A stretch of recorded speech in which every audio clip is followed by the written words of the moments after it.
So I was looking back on my previous video on Tesla that I uploaded with my stock opinion about where Tesla stock is going.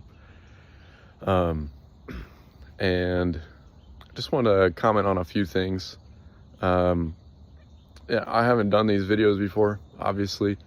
So I just started doing these. One thing I want to get better at for sure is giving more details on a timeline, because in that video I said a swing trade, and I think of a swing trade as sort of a move between a supply and a demand zone that's in a restricted range.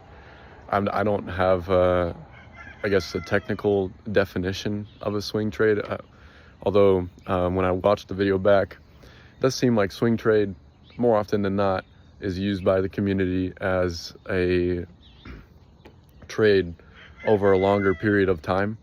And as I did say in that video, that in the next 2 weeks, Tesla would be likely to pop off. That would be a swing trade. And it was really, I was thinking somewhere between, like a half month to a full month horizon and like day trades.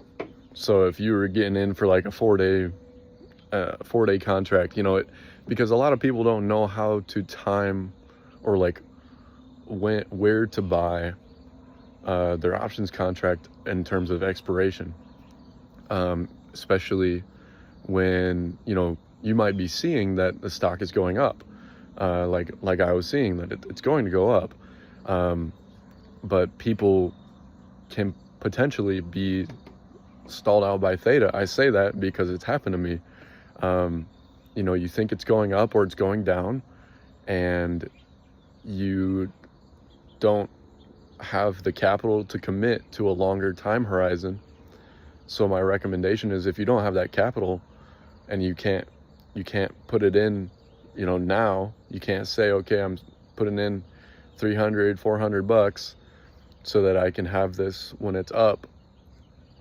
You need to wait until we're closer to that mark of whenever Tesla's going to jump.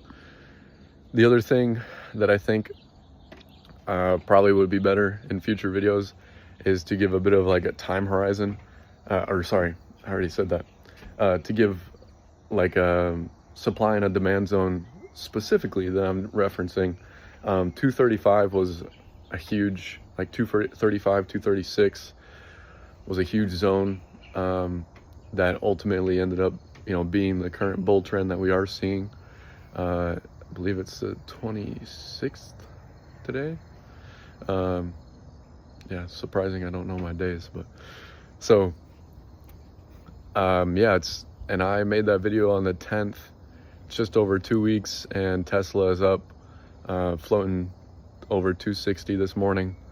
And when I made that video, it was right around 224 or so. But yeah, I just want to put that out there for people who are seeing these videos, and then also for myself, so that I can be better and not, because like the whole reason I put the video out there is because I've done trading for 5 years, and I have seen the market crash twice, and I've been in a lot of high intensity, and I've made plenty of money from the market. I've also lost plenty of money from the market, and so I want to share some of that wisdom and sort of enhance my experience as a trader by sharing that knowledge with other people. But I realize there's some more important things to do when you're sharing that knowledge than just talk about your opinion, because everybody's got a different read of the market. So just like telling myself and trying to make sure I'm telling y'all what the key indications are, and like what I'm looking at, giving you reference to how I'm making the decision. Yeah. So now that we're up in the 260 range, and in all honesty, it's been a really strong move. I wouldn't be surprised if we test the prior highs of the 271, 272 zone. Then I'm kind of weary about where we go after that. Again, totally depends on momentum. If we get up to that 272, probably hit a rejection and then see what catches us, maybe around, it looks like 256, 252 zone. Between 252 and 256 is potential support zone in the upcoming months. So if it does drop down, I'm guessing it'll probably stop there unless we get some sort of bad news on earnings. Earnings are coming up, so be very cautious with that. Volatility is going to be different. Options pricing is going to be different. Don't want to put yourself in any bad situations with that. But yeah, so I'm going to try and keep it short today. And that's all I got for now. See you later.